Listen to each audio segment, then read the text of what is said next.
everybody. Different scenery out here at the WCTV studios. As you can tell, downtown Wadsworth right behind me. But anyways, it's episode number 278 of the Tommy Maroon Sports Show. You see it right there, folks. Yes, sirree. Let's talk about this team right here. This team right here. The Cleveland Guardians. All right, team pitching leaders, mainly led by the dude named Tanner Bybee. Has 3.86 ERA. There he is right there. 63 innings pitched. He has 4 wins, which is tied for the lead with 4 pitchers. One of them being Emmanuel Clase as well. And speaking of Clase, he's got 11 saves on the season.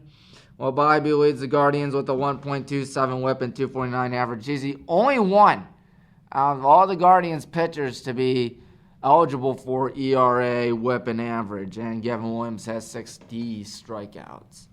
Up next, we got to look at the series recaps. Guardians at the Tigers, where the Guardians won 3 of 4 games. Yes, sir. Carlos Santana had 2 RBIs in Game 1. Cade Smith struck out the side in Game 1, coming in on relief with a bases-loaded jam. And Tanner Bybee, he had to have been happy about it. He had 7 shutout innings in Game 1. And Steven Kwan had 3 hits in Game 2. Jose Ramirez, yes sir, Mr. Ramirez had a triple in Game 2. Let's not forget what Bo Naylor did, hit a home run in Game 3, which was nationally televised on Channel 8 Fox. And of course, Kyle Manzardo hit the go-ahead double in Game 3. And Tarek Skubal threw a complete game shutout on 94 pitches. My goodness. Only the 8th complete game of the season. And the Tigers scored all 5 runs in the 4th inning of Game 4. So, I love me some complete games. I just don't like it once against the good old Cleveland Guardians. Just want to make sure I had it right. Guardians against the Dodgers. It was a tough series. Dodgers won 2 of the 3. The first 2 to be exact. But anyways, Shohei Ohtani, one of the biggest names in all baseball from the great country, Japan. He had 2 home runs. There he is right there. He didn't homer in this game, but he does have 20 on the season, which does lead the majors. There's Howard striking out Mr. Ohtani, hopefully. I think he struck him out, if I'm not mistaken. But anyways, pretty impressive to see it. Because Jose Ramirez had 2 doubles in Game 1, and Daniel Schneemann had a 3-run jack in Game 2. Nolan Jones came in for an injured Steven Kwan in Game 3, and Angel Martinez hit a 3-run go-ahead bomb in the 8th inning of Game 3. So where do the Guardians stand right now, as you might expect me to do? 6 games out, the mighty Tigers for the division lead. They are the best team in baseball right now. My goodness, 649 winning percentage. Phillies are mighty closer, 35-19. But the Guardians, if the season ended today, the Astros and the Twins would all be tied for that wild card spot. I don't know who would be who, because of course the top 3 get in. Kansas City a game out. But man, oh man, that AL Central looking mighty fine out there, isn't it, folks? I mean, I'm just saying, you got the Tigers who are red hot, you got the Guardians who are doing good, the Twins who are doing good, and the Royals who are doing good. The Royals are only 1 game out of the division lead. My goodness. So who is today for Cleveland? Ain't nobody. In fact, only 5 games, one of them being a doubleheader. And then it's Guardians against the Angels. That game's going to be on Channel 3 tomorrow. How about that? I know, pretty exciting in my opinion, because it's not every day that Cleveland gets to be on television. After that, they're going to downtown New York to play the Yankees, and then going to play the Astros, and then going to play the Reds. Should be a lot of fun. And just like the NBA playoffs have been a lot of fun for Oklahoma City and Indiana, not really for the Cavs because, well, their season's over, unfortunately. Makes me rather sad. Anyways, Pacers against the Knicks. The Pacers have a 3-1 lead. Pascal Siakam had 39 points in Game 2. Jalen Brunson had 36 points in Game 2. And neither team led by more than 10 in Game 2. And Karl Anthony Towns, 24 points, 15 rebounds for New York in Game 3. There's a good look at some of the action. There's Karl Anthony Towns in the center of your screen all the way back. And the Pacers were up by 20 in Game 3, and they still lost. That's right, the Knicks did Knicks things, as in make a comeback and win the game. And then Tyrese Haliburton had 32 points and a triple-double with 0. I repeat, 0 turnovers in Game 4. Only one of the few times in NBA playoff history did that happen. Forgot to mention that the Pacers had 8 more rebounds than the Knicks in Game 3. And not to mention Pascal Siakam, 30 points in Game 4, and Benedict Mathurin, 20 points in Game 4. So what does it look like right there? I told you. 3 games to 1 lead. And tonight, the Pacers can close out the series with a win at the Madison Square Garden. Knicks are down in a 3-1 hole. Of course, the Thunder are in already. Let's go right into it, because why not? And the Thunder won 4 games to 1. They won in, you guessed it, 5 games. Anyways, Shai Gilgeous-Alexander, the MVP of the season. He had 38 points, 8 assists in Game 2. Jalen Williams, 26 points, 10 rebounds in Game 2. And the Timberwolves were barely winning in Game 2. There's a good look at Paycom Arena, I think is what it's called. Home of the Oklahoma City Thunder. I remember when it was Chesapeake Energy Arena. But that was a long time ago. And Anthony Edwards in a revenge game. There he is right there. He did good in Game 3, however. 30 points, 9 rebounds, and 7 Timberwolves players had double-digit points in Game 3. They beat the lights out of the Thunder.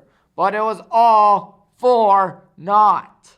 Oh, boy, because SJ had 40 points, 10 rebounds, 10 assists, 9 rebounds in Game 4.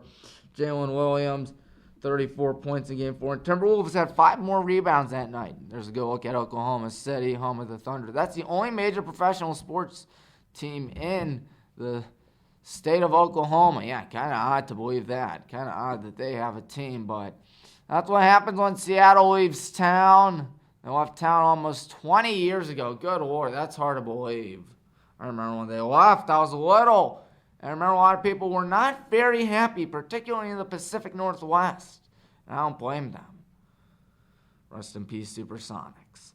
Anyways, Shai Gilgeous-Alexander, 34 points in Game 5. Chet Holmgren, 22 points in Game 5. And the Wolves only had 9 points in the first quarter of Game 5. So, how does it look, folks? Well, Oklahoma City as the Thunder have never won the NBA Finals. They did win it in 1979, I believe, when they were the Seattle Supersonics. But that was 1979, and that was in Seattle. They're now in Oklahoma City.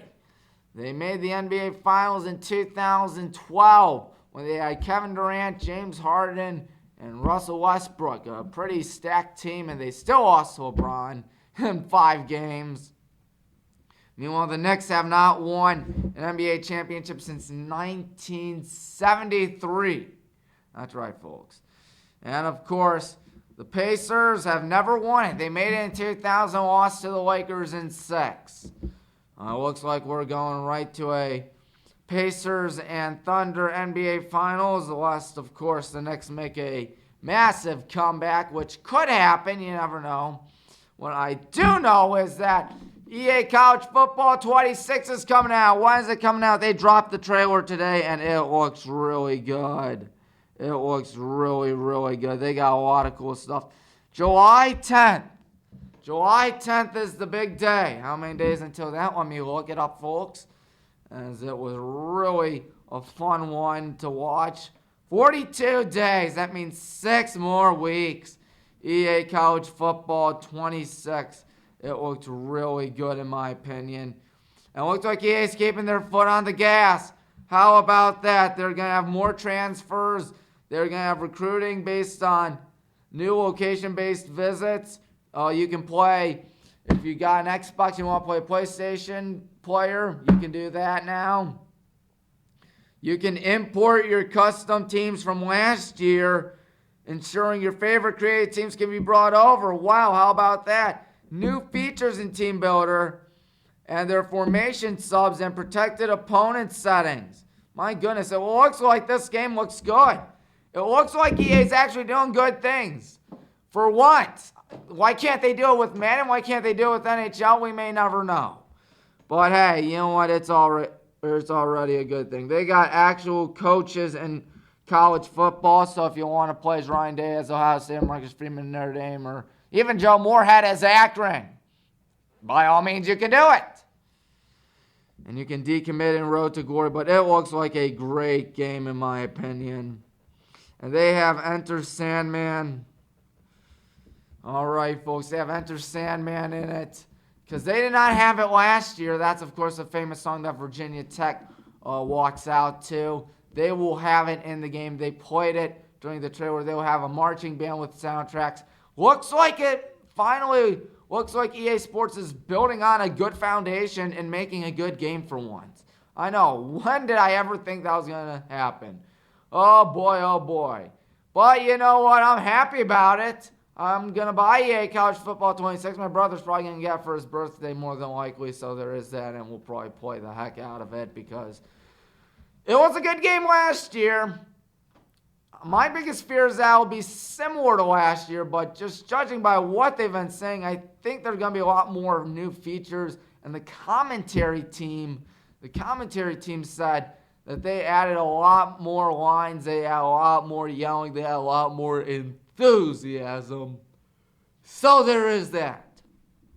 Well, folks, looking at the time right now, it's 11:26 a.m. as of when I'm recording this. And of course, who else is on the cover?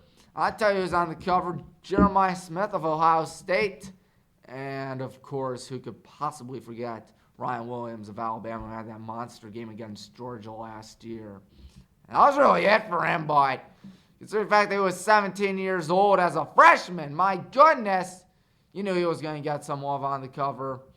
But that's just how it is in the wonderful world of college football.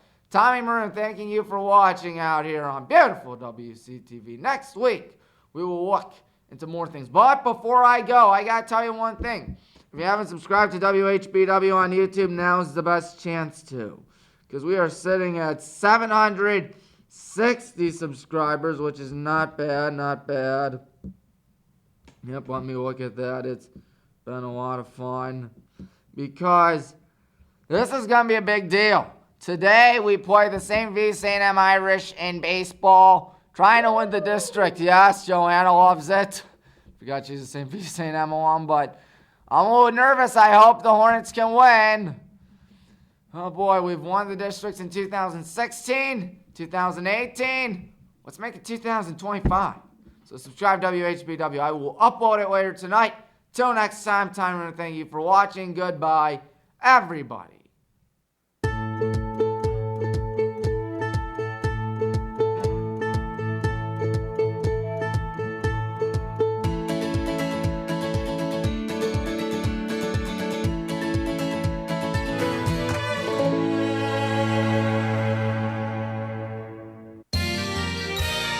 You are watching WCTV, Wadsworth Community Television.